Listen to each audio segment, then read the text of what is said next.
Hello दोस्तों, बेलिज्म academy YouTube channel में आपका फिर से बहुत बहुत स्वागत है। दोस्तों, आज के इस वीडियो में हम पर्यावरण के मोस्ट इंपॉर्टेंट क्वेश्चंस को सॉल्व करने वाले हैं, जो कि आपके यूपी टेट साथ ही साथ आपके सुपर टेट के लिए मोस्ट इंपॉर्टेंट है। दोस्तों, इस वीडियो में मैंने सारे क्वेश्चन सेलेक्टेड लिए हैं जो कि आपके सिलेबस पर बेस्ड होंगे, साथ ही साथ आपके प्रीवियस ईयर क्वेश्चन पर बेस्ड होंगे। तो वीडियो को ध्यान से देखिएगा और वीडियो के लास्ट में मुझे जरूर बताइएगा कि आज के इस वीडियो में आपके कितने क्वेश्चन सही हुए। तो बिना देरी करते हुए चलिए शुरू करते हैं सबसे पहले क्वेश्चन से। सबसे पहला क्वेश्चन है, द प्रॉब्लम ऑफ रूपीज पुस्तक के लेखक कौन है? ऑप्शन आपके सामने है, doctor Rajendra Prasad, option B doctor Bhimrao Ambedkar, option C Jawaharlal Nehru या फिर ऑप्शन डी अटल बिहारी वाजपेयी।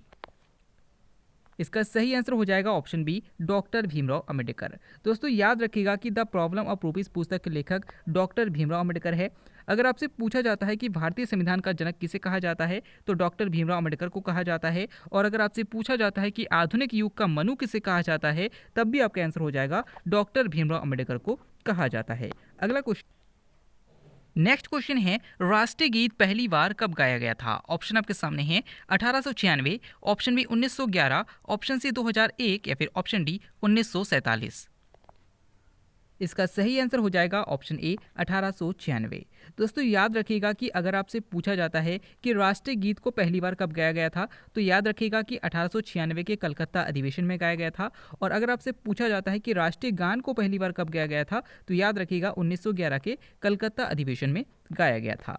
अगला क्वेश्चन, स्वामी दयानंद सरस्वती का मूल नाम क्या था? ऑप्शन आपके सामने है, नरेंद्र नाथ दत्त, ऑप्शन बी मूल शंकर, ऑप्शन सी गौरी शंकर या फिर ऑप्शन डी गदाधर चट्टोपाध्याय।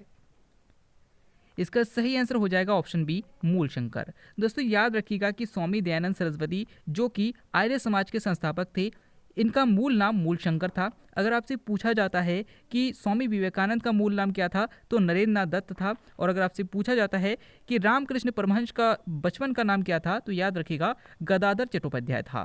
तीनों क्वेश्चन इंपॉर्टेंट है। अगला क्वेश्चन, सीमेंट उत्पादन में शीर्ष राज्य कौन सा है? ऑप्शन आपके सामने है, Rajasthan, option B Madhya Pradesh, option C Uttar Pradesh या फिर ऑप्शन डी केरल। इसका सही आंसर हो जाएगा ऑप्शन ए राजस्थान। दोस्तों, याद रखिएगा कि राजस्थान में सीमेंट का उत्पादन सबसे अधिक होता है। मध्य प्रदेश के जो अखबारी कागज का उत्पादन होता है, मध्य प्रदेश के नेपानगर में सबसे अधिक होता है। उत्तर प्रदेश चीनी के लिए सबसे ज़्यादा फेमस है और केरल जो है वो मसाले के लिए फेमस है। अगला क्वेश्चन, 1 रुपये के नोट पर किसके हस्ताक्षर होते हैं? ऑप्शन आपके सामने है, वित्त मंत्री, ऑप्शन बी आरबीआई के गवर्नर, ऑप्शन सी प्रधानमंत्री या फिर ऑप्शन डी वित्त मंत्रालय के सचिव। इसका सही आंसर हो जाएगा ऑप्शन डी वित्त मंत्रालय के सचिव। दोस्तों, याद रखिएगा कि जो 1 रुपये का नोट आता है, इस पर वित्त मंत्रालय के सचिव का हस्ताक्षर होता है।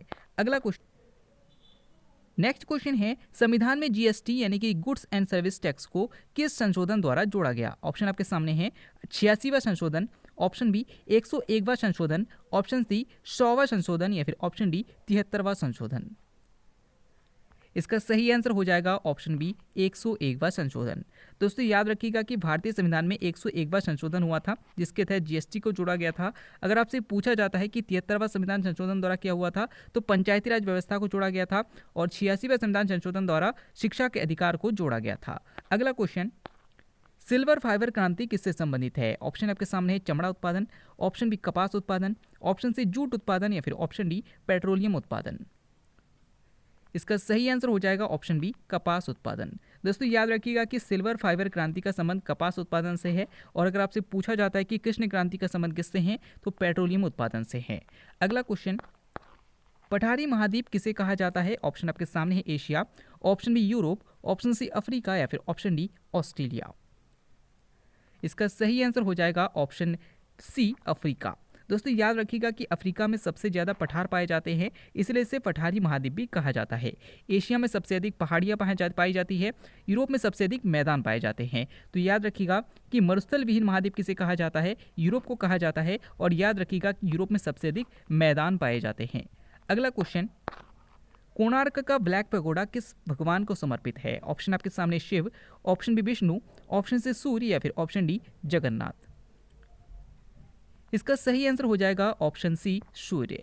दोस्तों याद रखिएगा कि सबसे पहले क्वेश्चन आपसे ये पूछेगा कि ब्लैक पैगोडा किसे कहा जाता है, तो याद रखिएगा कि कोणार्क के सूर्य मंदिर को ब्लैक पैगोडा कहा जाता है और ये उड़ीसा में है। और याद रखिएगा कि ये सूर्य भगवान को, सूर्य देवता को समर्पित है।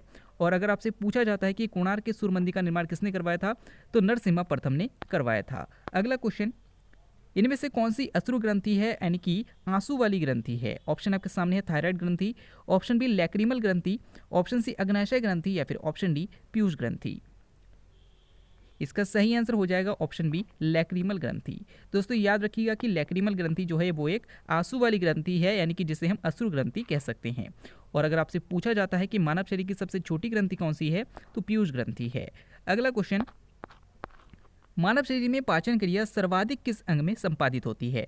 आपको बताना है कि किस अंग में सबसे ज्यादा पाचन क्रिया संपादित होती है। ऑप्शन आपके सामने मुख में, ऑप्शन बी आमाशय में, ऑप्शन सी छोटी आंत में या फिर ऑप्शन डी बड़ी आंत में। इसका सही आंसर हो जाएगा ऑप्शन सी छोटी आंत में। दोस्तों याद रखिएगा कि आपसे यहाँ पर पूछा गया है कि पाचन क्रिया सबसे अधिक किस अंग में संपादित होती है, तो सबसे अधिक छोटी आंत में संपादित होती है। और याद रखिएगा कि जो पाचन क्रिया होती है वो मुख से ही स्टार्ट हो जाती है। अगला क्वेश्चन, सबसे विषैली मछली कौन सी है? ऑप्शन आपके सामने है विद्युत मछली, ऑप्शन बी पाषाण मछली, ऑप्शन सी समुद्री घोड़ा या फिर ऑप्शन डी व्हेल।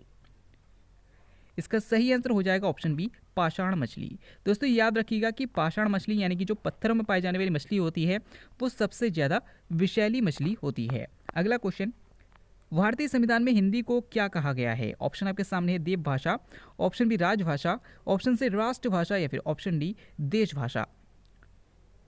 इसका सही आंसर हो जाएगा ऑप्शन बी राजभाषा।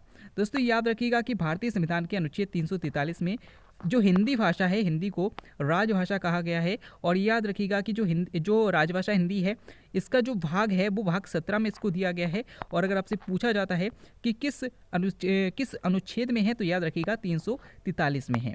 अगला क्वेश्चन, सिहाई के धब्बों को हटाने के लिए किसका प्रयोग किया जाता है? ऑप्शन आपके सामने lactic acid, option B tartaric acid, option C oxalic acid या फिर ऑप्शन डी एसिटिक एसिड। इसका सही आंसर हो जाएगा ऑप्शन सी ऑक्सैलिक एसिड। दोस्तों याद रखिएगा कि जो स्याही के धब्बे होते हैं, कपड़े में लग जाते हैं, इसको हटाने के लिए ऑक्सैलिक एसिड का प्रयोग किया जाता है। दूध में लैक्टिक एसिड पाया जाता है। इमली और अंगूर जो होते हैं उसमें टार्टरिक एसिड पाया जाता है। और जो सिरका होता है उसमें एसिटिक एसिड पाया जाता है। अगला क्वेश्चन, प्रथम विश्व पर्यावरण दिवस कब मनाया गया था? ऑप्शन आपके सामने 1973, ऑप्शन बी 1974, ऑप्शन सी 1970 या फिर ऑप्शन डी 1980। इसका सही आंसर हो जाएगा ऑप्शन 1974। दोस्तों याद रखिएगा कि पर्यावरण दिवस जो मनाया जाता है वो 5 जून को मनाया जाता है। और अगर आपसे पूछा जाता है कि पहली बार कब मनाया गया था, तो 1974 में मनाया गया था। अगला क्वेश्चन, सांची का स्तूप कहाँ स्थित है? ऑप्शन आपके सामने है Uttar Pradesh, option B Madhya Pradesh, option C Maharashtra या फिर ऑप्शन डी उत्तराखंड। इसका सही आंसर हो जाएगा ऑप्शन बी मध्य प्रदेश। दोस्तों याद रखिएगा कि जब महात्मा बुद्ध का निधन हो गया था, जिसे हम महापरिनिर्वाण कहते हैं, उनकी मृत्यु के बाद उनके अस्थि अवशेषों को कई जगह पर बांट दिया गया था और वहां पर उससे स्तूप बना दिए गए थे, जिनमें सबसे बड़ा स्तूप जो है वो सांची का स्तूप है। और ये कहाँ पर स्थित है, तो ये मध्य प्रदेश में स्थित है। इंपॉर्टेंट क्वेश्चन है, पूछा जाता है। अगला क्वेश्चन, नवरोज पर्व किस धर्म में मनाया जाता है? ऑप्शन आपके सामने हिंदू, ऑप्शन बी मुस्लिम, ऑप्शन सी पारसी या फिर ऑप्शन डी यहूदी। इसका सही आंसर हो जाएगा ऑप्शन सी पारसी। दोस्तों याद रखिएगा कि जो नवरोज पर्व यानी कि जो नवरोज का त्यौहार है, ये पारसियों द्वारा मनाया जाने वाला एक त्यौहार है। अगला क्वेश्चन, विश्व की सर्वाधिक लवणीय झील कौन सी है? ऑप्शन आपके सामने है वान झील, ऑप्शन बी मृत सागर, ऑप्शन सी कैस्पियन सागर या फिर ऑप्शन डी वैकाल झील। इसका सही आंसर हो जाएगा ऑप्शन ए वान झील। दोस्तों याद रखिएगा कि जो वान झील है ये विश्व की सर्वाधिक लवणीय झील है।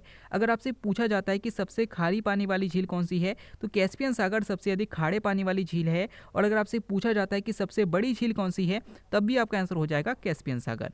और अगर आपसे पूछा जाता है कि सबसे पुरानी झील कौन सी है, तो याद रखिएगा वैकाल झील जो है वो सबसे पुरानी झील है।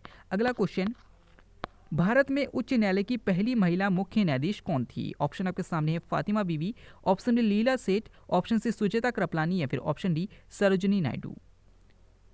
इसका सही आंसर हो जाएगा ऑप्शन बी, लीला सेठ। दोस्तों यहाँ पर आपसे पूछा गया है कि उच्च न्यायालय यानी कि हाई कोर्ट की पहली महिला मुख्य न्यायाधीश कौन थी, तो याद रखिएगा लीला सेठ थी। और अगर आपसे क्वेश्चन घुमाकर पूछा जाता है कि भारत की पहली उच्चतम न्यायालय यानी कि सुप्रीम कोर्ट की पहली महिला न्यायाधीश कौन थी, तो याद रखिएगा मीरा साहिब फातिमा बीबी थी। अगर आपसे पूछा जाता है कि भारत की पहली महिला मुख्यमंत्री कौन थी, तो सुचेता कृपलानी थी। और अगर आपसे पूछा जाता है कि भारत की पहली महिला राज्यपाल कौन थी, तो याद रखिएगा सरोजनी नायडू थी। तो ये सारे क्वेश्चन इंपॉर्टेंट हैं। अगला क्वेश्चन, पृथ्वी पुत्र किसे कहा जाता है? ऑप्शन आपके सामने है बुध, ऑप्शन बी शुक्र, ऑप्शन सी चंद्रमा या फिर ऑप्शन डी टाइटन। इसका सही आंसर हो जाएगा ऑप्शन सी, चंद्रमा।